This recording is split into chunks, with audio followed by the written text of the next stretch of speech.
Hello student, तो ये हमारा थर्ड लेक्चर होगा जिसमें हम लोग कॉम्बिनेशन ऑफ रेजिस्टेंस पढ़ेंगे। ठीक है, तो जो रेजिस्टेंस है, मैंने इसके पहले वाले वीडियो सेशन में आपको बताया था ना कि रेजिस्टेंस क्या होता है। मैं फिर से बता देता हूँ। तो रेजिस्टेंस क्या है? रेजिस्टेंस ऐसा प्रॉपर्टी है किसी कंडक्टर का जो इलेक्ट्रिक करंट जो फ्लो करता है उसको रेसिस्ट करता है, मतलब उसे रोकता है, उसे आगे जाने नहीं देता, है ना। तो कॉम्बिनेशन मतलब ये रेजिस्टेंस को हम लोग कितने तरह से लगा सकते हैं। ठीक है, किसी सर्किट में रेजिस्टेंस लगाने का कोई तरीका होता है। तो बेसिक दो तरीका होता है, हम लोग को इस चैप्टर में पढ़ना है। ठीक है, तो देखिए, we know that current through a conductor depend upon its resistance. मतलब किसी कंडक्टर में जो इलेक्ट्रिसिटी ट्रेवल कर रहा है वो डिपेंड करेगा कि उसमें कितने रेजिस्टेंस हैं। अगर रेजिस्टेंस कम है तो करंट ज़्यादा फ्लो करेगा, और अगर रेजिस्टेंस ज़्यादा है तो करंट कम फ्लो करेगा।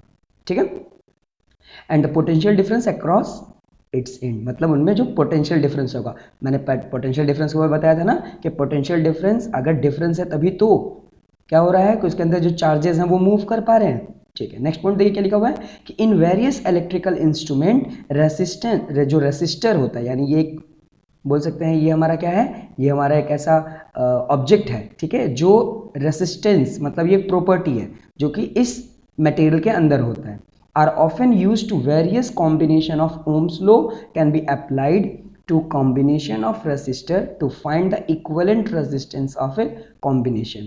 मतलब कि अगर हमें रेजिस्टेंस निकालना होगा किसी भी इलेक्ट्रिक करंट या किसी भी सर्किट का, तो वो ओम्स लॉ के द्वारा हम लोग एक इक्विवेलेंट रेजिस्टेंस निकाल सकते हैं। ठीक है, आगे क्लास में हम लोग देखेंगे कि वो कैसे निकलता है। तो देखिए, जो रेजिस्टेंस होता है इसको दो तरीके से लगाया जा सकता है। ठीक है, किसी सर्किट में जो रेजिस्टर होता है जिसकी प्रॉपर्टी रेजिस्टेंस है उसको दो तरीके से लगाया जा सकता है। या तो हम लोग सीरीज वे में लगा सकते हैं या तो पैरेलल में लगा सकते हैं। ठीक है, ये दो तरीका है किसी सर्किट में रेजिस्टर को लगाने का।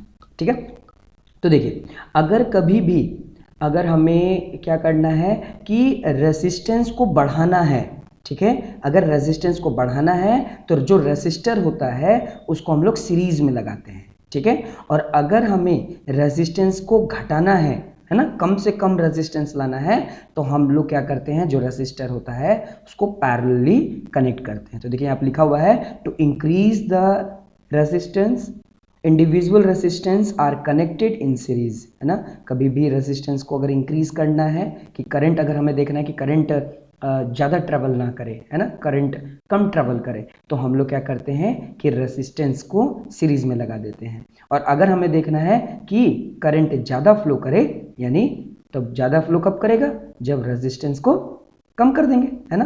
तो अगर हम लोग रेजिस्टेंस को कम कर देंगे तो क्या होगा, कम कैसे होगा, जब उस रेजिस्टर को पैरेलली कनेक्ट करेंगे। तो चलिए एक एक करके इसको समझते हैं। तो ये देखिए, ये क्या है, रेसिस्टर इन सीरीज, मतलब किसी भी रेसिस्टर को सीरीज में कैसे लगाते हैं। तो देखिए, ये हमारा रेसिस्टर है, रेसिस्टर को हम लोग क्या बोल रहे हैं, R1 R2 और R3। मैंने ऊपर के क्लास में अभी आपको बताया था ना कि किस तरीके से इसको डिनोट करते हैं, इसका सिंबल कैसे रहता है। ये देखिए, इस तरीके से जिगजैग करके रहता है ना। तो यहाँ से लेकर ये पॉइंट से लेकर इस पॉइंट तक ये पूरा एक रेसिस्टर है, और इस पॉइंट से लेकर इस पॉइंट तक ये पूरा दो रेसिस्टर है, और इस पॉइंट से लेकर इस पॉइंट तक ये पूरा तीन रेसिस्टर है। ठीक है, तो कुल मिलाकर तीन रेसिस्टर है। तो देखिए, सीरीज में जोड़ने का मतलब क्या होता है, when two or more resistor are connected end to end, अगर दो या दो से अधिक रेसिस्टर को इंड टू इंड जोड़ते हैं, the arrangement are called series combination. मतलब देखिए, ये हमारे पास एक रेसिस्टर है, ये हमारे पास एक रेसिस्टर है, और यहाँ से लेकर यहाँ तक एक रेसिस्टर है। तो इसका अगर मान लीजिए ये टेल पार्ट है और ये हेड पार्ट है ना। तो ये इसका, अब इसका मैं बात करूं तो ये हेड पार्ट होगा, ये टेल पार्ट है। तो देखिए, जहां से पहला वाला रेसिस्टर शुरू हुआ है या खत्म हुआ है, दूसरे वाले का ही वहीं से हम लोग शुरू कर रहे हैं, वहीं मतलब इंड, जहां पर ये इंड हो रहा है वहीं से सेकंड वाले सीरीज को हम लोग कनेक्ट कर दिए। फिर यहाँ से ये देखिए, यहाँ पर इंड हुआ R2, और यहीं से R3 को क्या कर दिए, कनेक्ट कर दिए। तो इंड टू इंड कनेक्ट है, हेड टू हेड कनेक्ट है ना। तो अगर इस तरीके से कहीं कनेक्टेड होगा किसी भी तरह का रेसिस्टर, तो वो रेसिस्टर हम लोग बोलेंगे कि वो सीरीज कॉम्बिनेशन में रेसिस्टर जुड़े हुए हैं, है ना। तो इसी को हम लोग बोलते हैं सीरीज, है ना, सीरीज में ये रेसिस्टर जुड़े हुए हैं, इंड टू इंड जुड़े हुए हैं, ठीक है। जो रेसिस्टर का दो छोर है, एक छोर जो है वो किसी वायर से है और दूसरा जो छोर है वो दूसरे रेसिस्टर के हेड से जुड़ा हुआ है, फिर दूसरे का टेल से, दूसरे का तीसरे का हेड से जुड़ा हुआ है। तो इस तरीके के कॉम्बिनेशन को सीरीज कॉम्बिनेशन बोलते हैं। तो ऊपर जो हम लोगों ने पढ़ा था वो इंपॉर्टेंट नोट था, ठीक है। फिर से बात देख लेते हैं। If you want to maximize और इंक्रीज रेजिस्टेंस, अगर हम लोग को रेजिस्टेंस बढ़ाना है, मैक्सिमाइज करना है किसी सर्किट में, तो हम लोग रेजिस्टेंस को क्या करते हैं, सीरीज में रखते हैं, है ना। अब देखिए, अब यहाँ पर कुल 3 रेसिस्टर हैं, ठीक है। तीनों रेसिस्टर अपने अलग अलग ओम के होंगे। अब इनके जगह पर हम लोग को एक इक्विवेलेंट रेजिस्टेंस की जरूरत पड़ती है। अब ये इक्विवेलेंट की क्यों जरूरत पड़ेगी, तो देखिए, कभी भी आप क्वेश्चन सॉल्व करेंगे, इसके न्यूमेरिकल सॉल्व करेंगे, तो इस चैप्टर का जो न्यूमेरिकल है ना, मैं आपको लास्ट लेक्चर, जो इसका लास्ट लेक्चर होगा, उसमें मैं सारे चैप्टर में जितने भी न्यूमेरिकल्स हैं उनको सॉल्व करूंगा, ठीक है। अभी वैसे मैं थ्योरी क्लास ही लूंगा अभी, ठीक है। तो देखिए, तो हम लोगों को इक्विवेलेंट या इफेक्टिव रेजिस्टेंस का कब जरूरत पड़ता है, तो इफेक्टिव रेजिस्टेंस का मतलब होता है कि इन 3 रेजिस्टेंस के जगह पर कोई एक रेजिस्टेंस लगा दिया जाए और वो एक रेजिस्टेंस इन तीनों रेजिस्टेंस के बराबर हो, है ना। तो उसे हम लोग इफेक्टिव रेजिस्टेंस या ओवरऑल रेजिस्टेंस या रिजल्टेंट रेजिस्टेंस या फिर टोटल रेजिस्टेंस बोलते हैं, ठीक है। यानी इन तीनों रेजिस्टेंस को मिला करके कोई एक रेजिस्टेंस ही लगाया जाए, लेकिन उसका वैल्यू इन तीनों के बराबर हो, वैसे रेजिस्टेंस को इफेक्टिव रेजिस्टेंस बोलते हैं। अब क्वेश्चन ये उठता है कि आखिर हम लोग को इफेक्टिव रेजिस्टेंस की जरूरत क्यों पड़ती है, तो इफेक्टिव रेजिस्टेंस की जरूरत हमें न्यूमेरिकल सॉल्व करने में जरूरत पड़ती है, क्योंकि जब हम लोग उसमें ओम्स लॉ लगाते हैं V = IR, तो वहां पर एक बार R लिखा रहता है। अगर मैं एग्जाम्पल के तौर पर बताऊं, तो यहाँ पर R1 मान लीजिए 2 ओम का है, R2 जो है वो 3 ओम का है और R3 जो है वो 4 ओम का है। तो 2 ओम, 3 ओम और 4 ओम, ये तीनों अलग अलग ओम के हैं रेजिस्टर, ठीक है। तो अगर हम लोग इसको जब सॉल्व करेंगे, तो जब V = IR जब लगाएंगे, तो ये R, ये जो R रेजिस्टेंस होगा, तो उसमें हम लोग कंफ्यूज हो जाएंगे कि ये 2 ओम लगाना है या 3 ओम का रेजिस्टर का बात कर रहा है या फिर 4 का बात कर रहा है, ठीक है। अगर V = IR2 या R3 बोले तब तो बहुत अच्छी बात है, लेकिन हमें हमेशा क्वेश्चन में सिर्फ रेजिस्टेंस निकालने बोला जाता है, तो उस केस में उस रेजिस्टेंस का मतलब होता है इफेक्टिव या ओवरऑल या टोटल रेजिस्टेंस। तो टोटल रेजिस्टेंस किसी सीरीज कॉम्बिनेशन में कैसे निकलता है, तो ये इसका फॉर्मूला है। तो जो R इफेक्टिव यानी R इक्विवेलेंट है ना, R इक्विवेलेंट जो रेजिस्टेंस होता है वो हमेशा R1 + R2 + R3, इन तीनों रेजिस्टेंस को ऐड कर दीजिए, वो जितना भी टोटल रेजिस्टेंस होगा वो R इक्विवेलेंट होगा। तो जैसे अभी हम लोगों ने एग्जांपल लिया था, ये R1 हमारा 2 ओम का था, R2 हमारा 3 ओम का था और R3 जो है वो 4 ओम का था। तो अगर हम लोग V = IR जब न्यूमेरिकल सॉल्व करेंगे, तो उस जगह पर जो R आएगा उसमें हम लोग क्या करेंगे, ये देखिए 2 और 3 हो जाएगा 5 और 5 + 4 9, मतलब उस R के जगह पर 9 ओम का रेजिस्टर को हम लोग मेंशन करेंगे, है ना। तो देखिए R इक्विवेलेंट कैसे निकलता है, तो जितने भी यहाँ पर 3 रेजिस्टर हैं, तो तीनों रेजिस्टर का जो ओम होगा उन सबको ऐड कर देंगे, तो उन सभी का ऐड एक R इक्विवेलेंट के इक्वल हो जाएगा, है ना। अगर यहाँ पर 4 होता तो उन चारों को ऐड कर दिया जाता, ठीक है। अब देखिए कुछ इंपॉर्टेंट पॉइंट है, उनको पढ़ लेते हैं। तो पहले देखिए क्या लिखा हुआ है, current through each resistor are same. अच्छा, एक बात हमेशा याद रखिएगा कि कभी भी सर्किट में अगर रेजिस्टेंस लगा हुआ है, ठीक है, तो यहाँ पर जो करंट होगा, जो करंट फ्लो होगा वो सेम होगा, यानी R1 को जो भी करंट मिलेगा R2 को भी वही करंट मिलेगा, R3 को भी वही करंट मिलेगा। बात अलग क्यों ना हो कि अगर ये 4 ओम का रेजिस्टर है, ये 3 ओम का रेजिस्टर है या ये 2 ओम का रेजिस्टर है, लेकिन सब अलग अलग नंबर के रेजिस्टर हैं, लेकिन सब में जो करंट फ्लो होगा वो सेम होगा, ठीक है। Next, equivalent resistance is larger than the larger individual resistance. अब देखिए इसका मतलब क्या हुआ कि अगर इन तीनों का जो इक्विवेलेंट रेजिस्टेंस आया, इक्विवेलेंट रेजिस्टेंस का मतलब क्या हुआ, जो अभी हम लोगों ने ऐड किया था ना, तो इक्विवेलेंट रेजिस्टेंस क्या आया था, 9 ओम। तो बोला जा रहा है कि जो इक्विवेलेंट रेजिस्टेंस होगा वो हमेशा बड़ा होगा, लार्जर होगा लार्जेस्ट इंडिविजुअल रेजिस्टेंस से। तो देखिए इन तीनों इंडिविजुअल में बात किया जाए तो इन तीनों इंडिविजुअल में सबसे ज़्यादा ओम किसका था? बिल्कुल R3 का था। कितना था?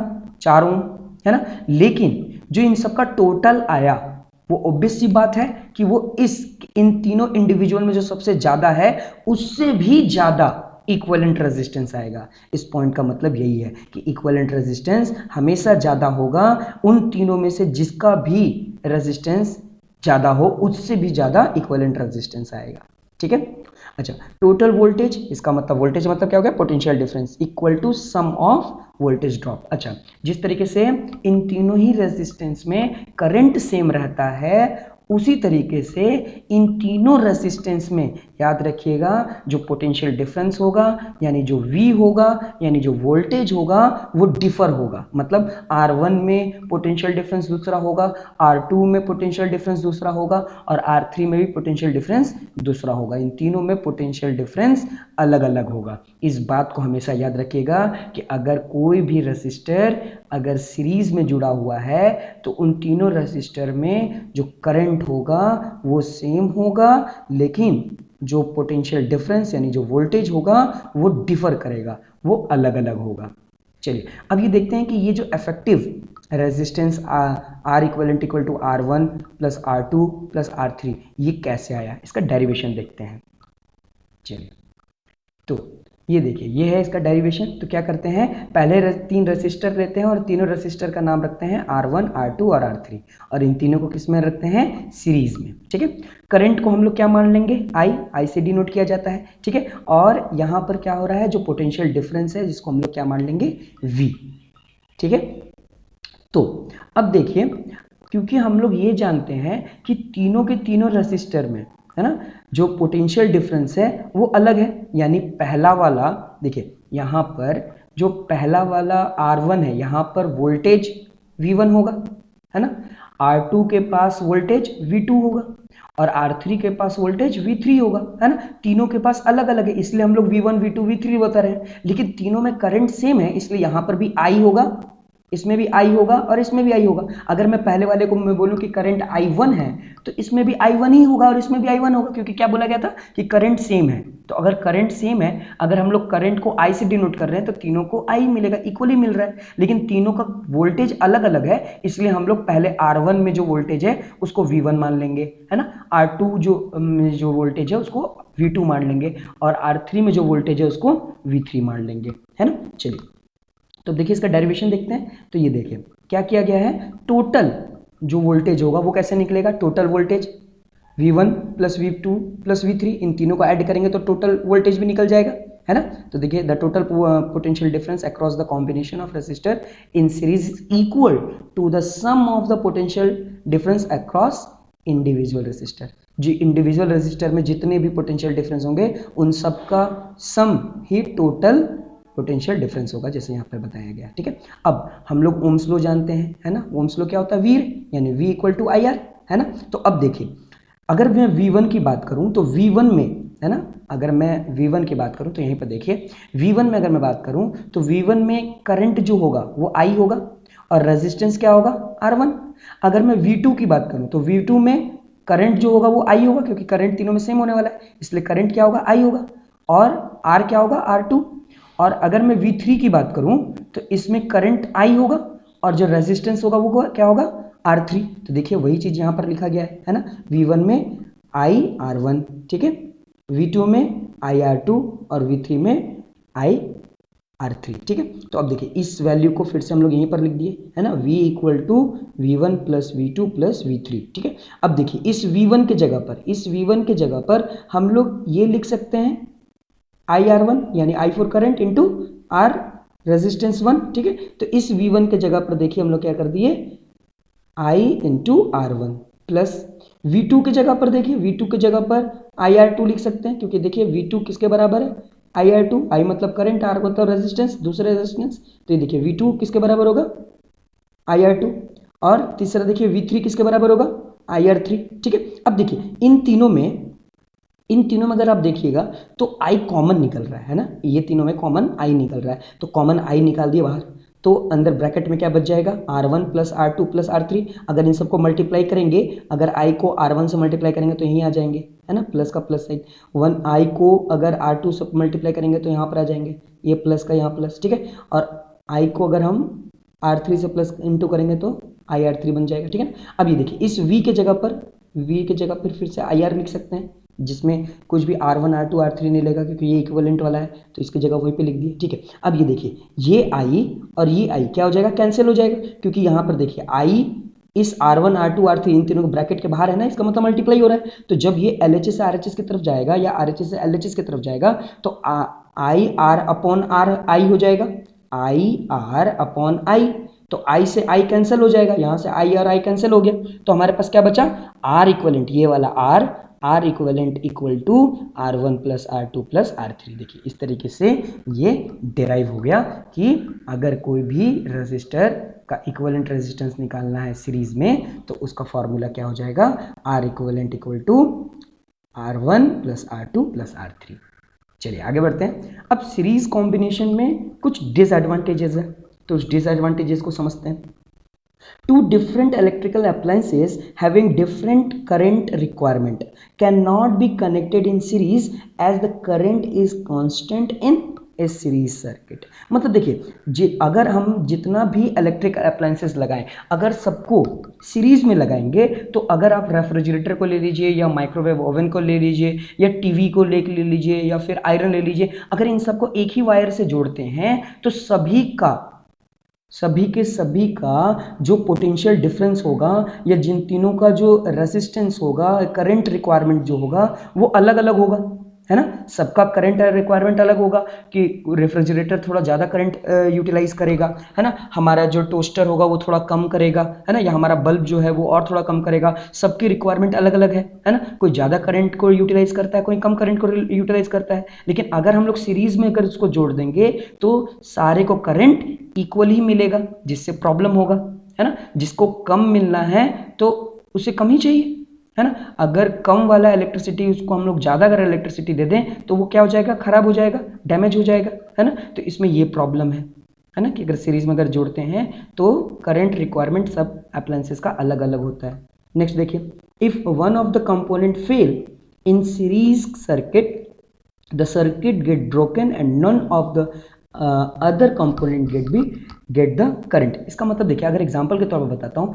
तो यहाँ पर देखिए, सपोज दैट यहाँ पर ये जो 3 रेसिस्टर है, यहाँ पर मेरे पास तीनों का तीनों कोई अप्लायंसेज है, ठीक है। अगर इन तीनों ही अप्लायंसेज में, क्योंकि करंट यहाँ से फ्लो कर रहा है ना, अगर यहाँ ये वाला मान लीजिए रेफ्रिजरेटर ठीक है ना, लेकिन हमारा टीवी खराब हो गया, है ना, तो क्या होगा कि करंट यहाँ तो आएगा, जिसके कारण क्या होगा कि ये खराब होने के कारण ये करंट आगे नहीं ट्रेवल कर पाएगा। कहीं यहाँ पर अगर हमारा करंट अगर या तार जो हमारा वायर है अगर ब्रोकन हो जाता है तो क्या होगा कि करंट यहाँ तक पहुँचेगा लेकिन इसका नहीं पहुँचेगा, और अल्टीमेटली वो फिर करंट क्लोज नहीं हो पाएगा, जिससे क्या होगा कि ये तीनों के तीनों फेल हो जाएंगे काम करने में, है ना। तो सीरीज में यही होता है कि अगर तीनों में से कोई भी एक काम करना बंद कर दिया तो उसके बाद जितने भी अप्लायंसेस हो गए वो भी ठीक से काम नहीं कर पाएंगे, है ना। तो सीरीज का ये डिसएडवांटेज है। चलिए आगे देखते हैं।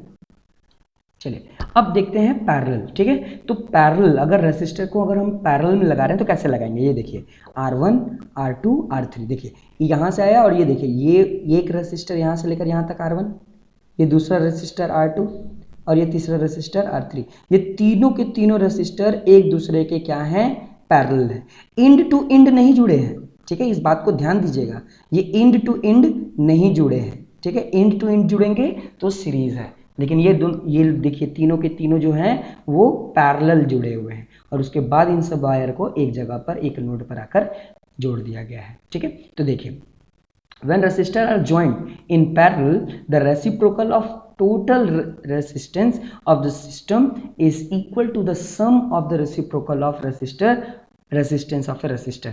इसका मतलब क्या है, इसका मतलब यह है कि अगर कभी भी किसी रेसिस्टर को पैरेलली अगर ज्वाइन करते हैं तो इसका जो टोटल रेसिस्टर आएगा वो रेसिप्रोकल होगा किसका, इन सम ऑफ रेसिप्रोकल ऑफ जो रेजिस्टेंस होगा किसका, इस रेसिस्टर का, ठीक है। अगर अब देखिए, मैं इस बात को और अच्छे से समझाता हूँ आपको, ठीक है। अब देखिए क्या है कि अगर हम लोग इसका टोटल इक्विवेलेंट रेजिस्टेंस निकालें तो कैसे निकालते थे, सीरीज में कैसे निकालते थे, सिर्फ क्या करते थे R equivalent equal to R1 plus R2 plus R3, है ना। लेकिन पैरेलल में क्या होता है कि हम क्या करते हैं, पहले वाले का रेसिप्रोकल यानी 1/R1 प्लस दूसरे वाले का रेसिप्रोकल यानी 1/R2, तीसरे वाले का रेसिप्रोकल 1 प्लस R3, इन तीनों का ऐड टोटल रेसिस्टेंस के रेसिप्रोकल होता है। यहाँ पर वही बात बताया गया है ना। टोटल रेसिस्टेंस का जो रेसिप्रोकल होता है वो सम ऑफ रेसिप्रोकल होता है इन रेसिस्टर का। देखिए आर इक्विवेलेंट भी क्या आया, रेसिप्रोकल में ही आया ना, तो रेसिप्रोकल में ही काम करते हैं, ठीक है। जो भी होगा, जैसे मान लीजिए अभी मैं फिर से वही एग्जांपल लेता हूँ, R1 का अगर हमारे पास 2 ओम है ना, R2 का 3 ओम है और R3 का 4 ओम है, तो हमारा यहाँ पर क्या हो जाएगा 1/2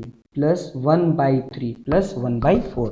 और उसके बाद जिस तरीके से हम लोग रेशनल नंबर को सॉल्व करते हैं, रेशनल नंबर को सॉल्व करने के बाद जो भी आंसर आएगा उसको हम लोग क्या कर देंगे, रेसिप्रोकल कर देंगे। रेसिप्रोकल जानते हैं ना, उल्टा, डेनोमिनेटर हो जाएगा न्यूमरेटर और न्यूमरेटर वाला डेनोमिनेटर उल्टा कर देंगे, तो वही इन सब का इफेक्टिव या टोटल रेजिस्टेंस होगा पैरेलल का, है ना। पैरेलल में कब जोड़ते हैं, पैरेलल में तब जोड़ते हैं जब हम लोग को करंट ज़्यादा चाहिए होता है ना। तो इससे क्या होता है कि रेजिस्टेंस डिक्रीज हो जाता है, मिनिमाइज हो जाता है कभी भी अगर पैरेलल में जोड़ें तो, है ना।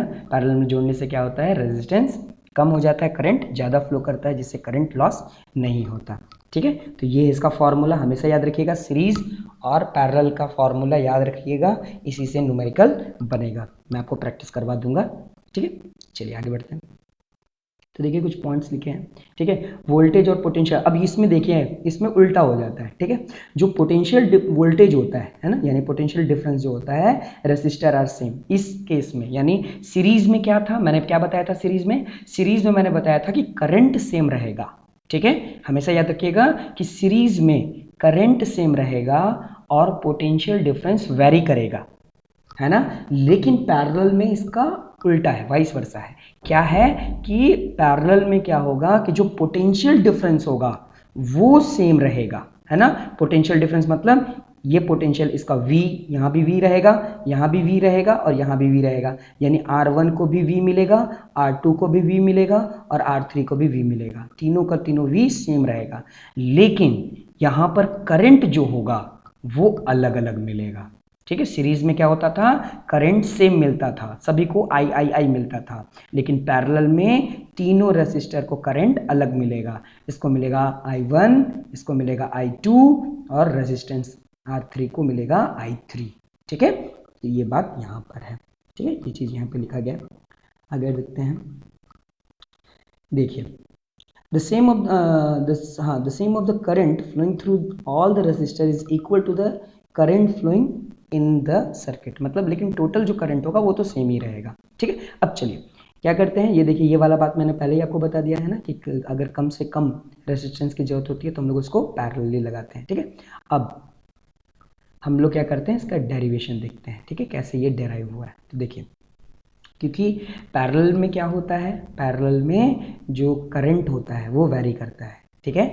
करंट जो होता है वो अलग होता है, तो टोटल करंट कैसे निकलेगा, है ना, I1 plus I2 plus I3, क्योंकि तीनों में करंट अलग है लेकिन तीनों में वोल्टेज सेम है, ठीक है। अब देखिए तो अगर हम लोग ओम्स लॉ लगाएं, है ना, तो ओम्स लॉ में हम लोग ये जानते हैं ना कि I कैसे निकलता है, I निकलता है V/R, है ना। तो अगर I का फॉर्मूला लिखें तो I क्या हो जाएगा V/R, ठीक है। V होता है ना, V इक्वल टू IR, तो I और R क्या हो रहा है, मल्टीप्लाई हो रहा है, तो R को अगर LHS से RHS की तरफ भेजेंगे तो क्या हो जाएगा, डिवाइड हो जाएगा। तो यहाँ सिर्फ LHS के बाद, है ना, यानी इक्वल टू के बाद सिर्फ I बचा और इक्वल टू के पहले क्या बचेगा, V/R, ठीक है, ये हो गया। तो अगर मैं I1 की बात करूं, ठीक है, तो I1 कैसे आएगा, V वोल्टेज तो सेम रहेगा क्योंकि पैरेलल है, पैरेलल में वोल्टेज सेम रहता है अपॉन R1, क्योंकि I1 में रेजिस्टेंस R1 में करंट I1 मिल रहा होगा, है ना। अब I2 की बात करूं तो I2 किसको मिल रहा होगा, R2 को, तो वही लिख दिया, देखिए I2 इक्वल टू V/R2, ठीक है। और I3 मतलब करंट 3 जो है वो रेजिस्टेंस 3 का होगा, है ना, क्योंकि तीनों में अलग अलग है, ठीक है। अब देखिए इन तीनों इक्वेशन को अब इक्वेट करेंगे हम लोग, ठीक है। तो अब देखिए अब इन सबका इक्विवेलेंट इसके बराबर होगा, ठीक है। तो अब देखिए क्या कर लिए, ये देखिए आई, ठीक है, आई इक्वल टू, देखिए LHS को LHS से प्लस किया, RHS को RHS से प्लस किया, ठीक है, एडिंग कर रहे हैं। ये रहा ये पहला इक्वेशन, दूसरा तीसरा, और इसके वे में देखा जाए तो तीसरा, चौथा और पांचवा जो इक्वेशन है उन सबको ऐड कर रहे हैं, ठीक है। तो I1 plus I2 plus I3 एक तरफ कर लिए, ठीक है। और ये देखिए पहला ये वाला equation V/R1 plus V/R2 plus V/R3 लिख दिए, ठीक है। अब देखिए I1 I2 I3 इन तीनों का इक्विवेलेंट क्या था, इन तीनों का इक्विवेलेंट देखिए, इन तीनों का इक्विवेलेंट I के बराबर था, ठीक है। तो यहाँ पर हम लोग इन तीनों के इक्विवेलेंट हम लोग क्या लिख दिए, I लिख दिए, ठीक है। इन तीनों में देखिए अगर मैं चाहूँ तो V को अगर कॉमन निकाल लूँ, है ना, V को कॉमन निकाल लूँ तो इसमें से भी अगर V निकलेगा तो क्या बचेगा 1/R1, इसमें से V निकाल देंगे तो 1/R2, और इसमें भी V आ जाएगा अलग तो हो जाएगा 1/R3। तो इन तीनों में से V क्या कर दिया गया, निकाल दिया गया। तो ब्रैकेट में क्या आ जाएगा 1/R1 plus 1/R2 plus 1/R3। अगर इस V को मल्टीप्लाई करेंगे तो सिंपल सी बात है ऊपर से मल्टीप्लाई किया जाता है, तो V को 1 से मल्टीप्लाई करेंगे तो क्या आ जाएगा V/R1, वैसे ही आ जाएगा, देखिए है ना, यानी जो हम लोग कॉमन निकाले वो सही निकाले। V को फिर इनसे मल्टीप्लाई करेंगे तो V इंटू 1 तो V ही हो जाएगा R2, तो देखिए वही हो जाएगा, यानी हम लोगों ने V सही निकाला है, ठीक है। V कॉमन आउट निकालेंगे, जब कॉमन निकाल लेंगे ये तीनों V तो क्या हो जाएगा V, और ब्रैकेट में हो जाएगा 1/R1 plus 1/R2 plus 1/R3, ठीक है, ये हो गया। अब देखिए इस I की जगह पर, देखिए यहाँ पर इस I की जगह पर V/R इक्विवेलेंट ये लिख सकते हैं, ठीक है। तो फिर देखिए इस I की जगह पर जो है था V/R इक्विवेलेंट लिख लिए, ठीक है। अब इसमें से भी क्या होगा कि V हम अगर निकाल लेते हैं बाहर तो क्या होगा, फिर ये कैसा दिखेगा, ये भी ऐसे ही दिखेगा ना 1/R इक्विवेलेंट, और V किनारे आ जाएगा, यहाँ पर V आ जाएगा, अगर किनारे देखा जाए तो V और V क्या हो जाएगा, कैंसिल हो जाएगा, है ना, क्योंकि यहाँ मल्टीप्लाई हो रहा है। अगर यहाँ मल्टीप्लाई हो रहा है तो ये जब RHS से LHS की तरफ जाएगा तो V और V क्या हो जाएगा, कैंसिल हो जाएगा, V और V कैंसिल हो जाएगा, V और V कैंसिल हो गया तो क्या बचा 1/R इक्विवेलेंट, यही ना बचा, ठीक है। और जो रेस्ट बच गया वो देखिए 1/R1 plus 1/R2 plus 1/R3। तो देखिए ये इक्वेशन हम लोग डेराइव कर लिए, है ना, ये इक्वेशन हो गया किसका, पैरेलल का। तो यही दोनों इक्वेशन जो है, जो फॉर्मूला है सीरीज और पैरेलल का, ये दोनों का दोनों यूज होगा हम लोग जब न्यूमेरिकल सॉल्व करेंगे, ठीक है। अब थोड़ा एडवांटेज देख लेते हैं कि पैरेलल कॉम्बिनेशन में एडवांटेजेस क्या है, ठीक है, सीरीज कॉम्बिनेशन से। तो इन सीरीज सर्किट अगर हम लोग सीरीज कॉम्बिनेशन लगाते हैं किसी सर्किट में, when one component fail the circuit is broken and other of the component does not work, ये होना चाहिए, ठीक है, डज नॉट वर्क, ठीक है। तो लेकिन इसमें क्या होता है पैरेलल में ये रहता है कि अगर एक कोई भी कंपोनेंट है ना, अगर एक कंपोनेंट जैसे सपोज दैट कि अगर हमारा ये देखिए अगर ये फेल हो गया, नहीं काम कर रहा है, ये नहीं चल रहा है, तो ऐसा नहीं कि इन लोग को यहाँ इफेक्ट होगा, ये लोग अपना अच्छे तरीके से काम करेंगे, इनको किसी भी तरह का दिक्कत नहीं होगा। लेकिन सीरीज में क्या होता था कि अगर एक खराब हो गया तो सबके सब चलना बंद कर देंगे। लेकिन इसमें क्या है कि अगर इन तीनों में कोई भी एक खराब होता है तो सिर्फ वही काम करना बंद करेगा, बाकी जो बच गए वो आराम से काम कर सकते हैं, ठीक है। चलिए आगे देखिए सेकंड एडवांटेज क्या है कि different appliances have different requirement of current, है ना। तो हम लोग जानते थे ना कि सीरीज में क्या होता था, सबको करंट सेम मिलता था, है ना, और अलग अलग अप्लायंसेज को अलग अलग तरह का रिक्वायरमेंट होता था, है ना, जिससे उनमें प्रॉब्लम होता था। लेकिन पैरेलल में क्या होता है, पैरेलल में करंट ही अलग अलग होता है ना, सबको करंट अलग अलग मिलता है ना, I1 I2 I3 तीनों को अलग अलग मिलता है, जैसा रिक्वायरमेंट वैसा फुलफिलमेंट होता है ना। अगर ज़्यादा करंट चाहिए तो उसे ज़्यादा मिलता है, जिसे कम चाहिए उसे कम मिलता है। तो इससे ये थोड़ा फ़ायदा हो जाता है ना, कि जैसा हमारा अप्लायंसेज है वैसा करंट यूज़ हो सकता है। तो ये दूसरा इसका एडवांटेज हो गया। तीसरा क्या है, the total resistance in parallel circuit is decrease, है ना। तो पैरेलल में अगर अब कभी भी रेजिस्टेंस लगाएंगे तो क्या होता है कि जो रेजिस्टेंस होता है वो एकदम कम से कम होता है। तो रेजिस्टेंस कम से कम होता है, इसका मतलब क्या हुआ कि करंट ज़्यादा लॉस नहीं होगा, ज़्यादा से ज़्यादा करंट हम लोगों को मिलता है ना।